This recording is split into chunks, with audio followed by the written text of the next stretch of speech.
Noida extension की जो आग है, नोएडा एक्सटेंशन की जो समस्या है वो अब नोएडा की ओर भी आगे बढ़ रही है।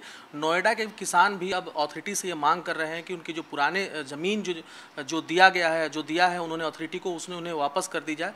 और इस वक्त हमारे साथ हैं नए CEO नोएडा अथॉरिटी के। सर, नोएडा के जो किसान कह रहे हैं, क्या उसके बारे में आप लोग क्या सोच रहे हैं?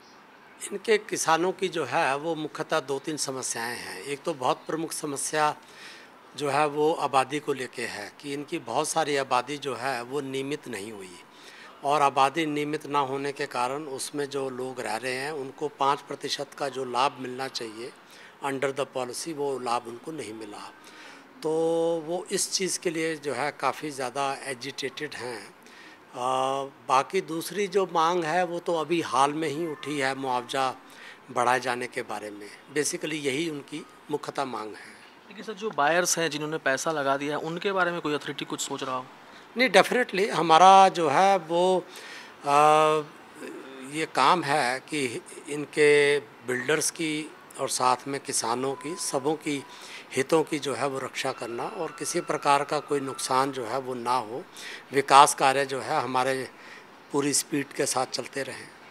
लेकिन सर, कोई मास्टर प्लान जिससे किसान भी प्रभावित ना हो, बिल्डर भी ना हो, और जो खरीदार हैं वो भी प्रभावित ना हो, कोई मास्टर प्लान इस तरह का बन रहा है?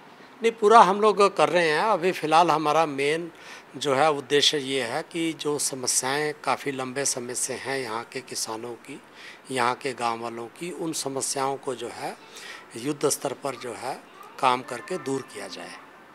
सर, एक अंतिम सवाल कि एक किसान अगर 5 हेक्टेयर ज़मीन 16 लाख रुपए में दे देता है, उसके बाद उसमें जो बिल्डिंग बनती है कई करोड़ों की होती है, लेकिन उसमें जब एक फ्लैट खरीदना चाहता है तो वो 16 लाख में एक फ्लैट नहीं खरीद पाता है।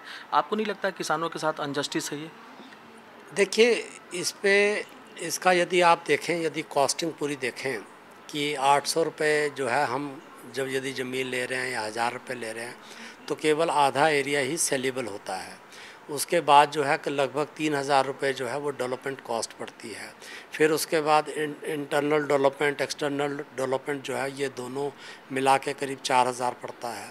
और फिर उसके ऊपर जो है वो जो इंफ्रास्ट्रक्चर डेवलप हो रहा है पूरा नोएडा में, उसका भी भार पूरा का पूरा आता है। तो यदि हम पूरी कॉस्टिंग देखें तो वो जाके ज़मीन हम लोगों को करीब 16 से 17 हज़ार रुपये पर प्रति वर्ग मीटर पड़ती है जब हम अलॉटमेंट की स्थिति में होते हैं। तो इस तरीके से ये कहना कि भाई हम 800 रुपये की ज़मीन लेके, 1000 रुपये की लेके, और आगे हम जो है 20,000, 25,000 या 15,000 में बेच रहे हैं, वो गलत है।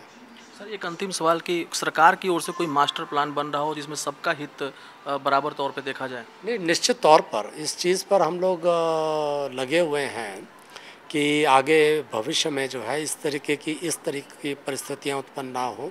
किसानों को जो है उनसे समझौते के आधार पर मुआवजा उनको देते हुए ज़मीन ली जाए, और फिर आगे जो है सुनियोजित ढंग से उसका विकास हो। तो CEO साहब को लगता है कि जल्दी ही मास्टर प्लान तैयार हो जाएगा और इससे किसानों के साथ साथ जो बिल्डर्स हैं, जो बायर्स हैं, उनके हितों का भी खास तौर पे ख्याल रखा जाएगा। प्रकाश पीयूष, P7 न्यूज़, दिल्ली।